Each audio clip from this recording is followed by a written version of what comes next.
السلام علیکم۔ امید ہے کہ آپ سب خیریت سے ہوں گے۔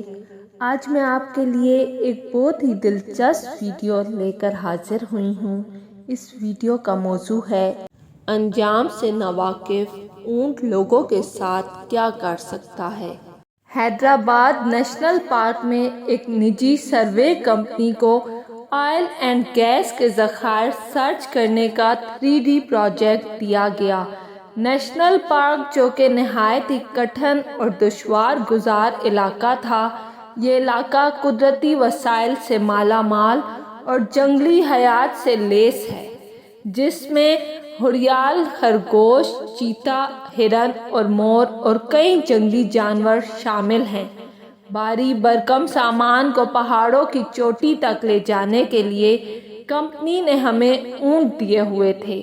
ان دنوں سردیاں عروج پر تھی۔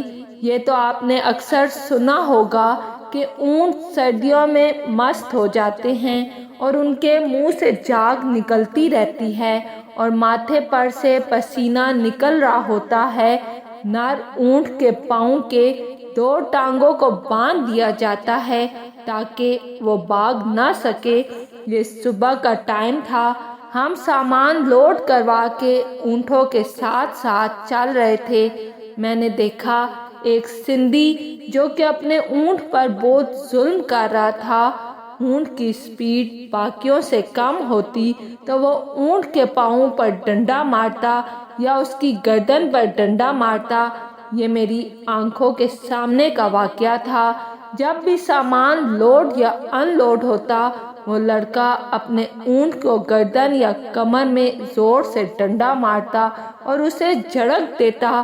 وقت گزرتا رہا، اونٹ ظلم سہتا رہا۔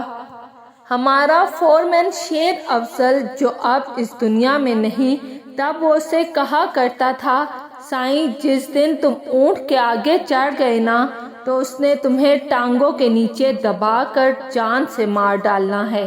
مگر وہ کہتا، اڈا سائیں یہ ہمارا پالتو جانور ہے، ہم اس کی عادت سے واقف ہیں۔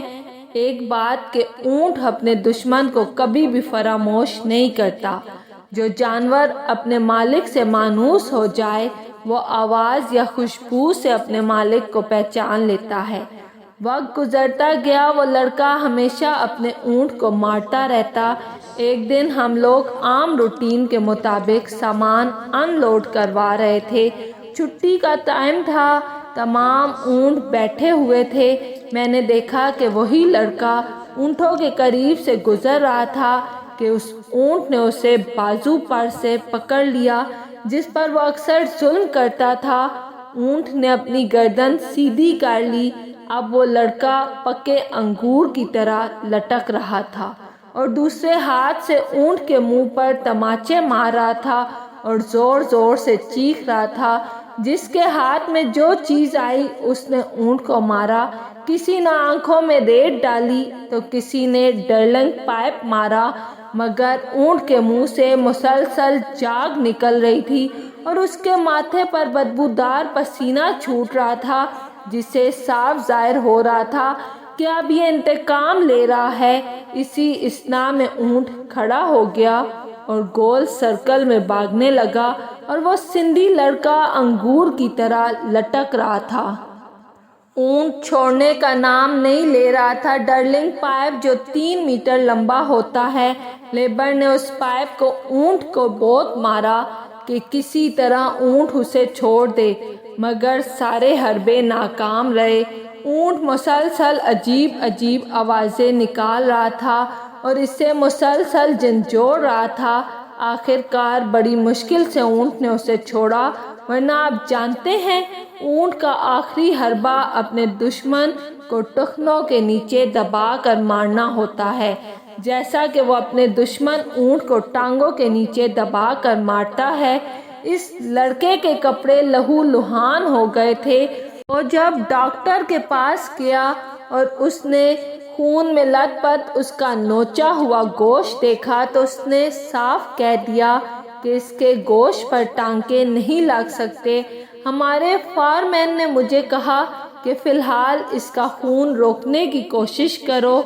میں نے اس کا زخم صاف کیا اور گوشت پایوڈین قمیص کو پھاڑ کر لوتھڑے کو اس کی جگہ پر رکھ کر کسی کی پٹی باندھ دی اور پھر ایمبولینس بلوا کر اسے کیمپ پہنچایا گیا، جسے بعد میں حیدرآباد لال بتی سول ہسپتال میں منتقل کیا گیا۔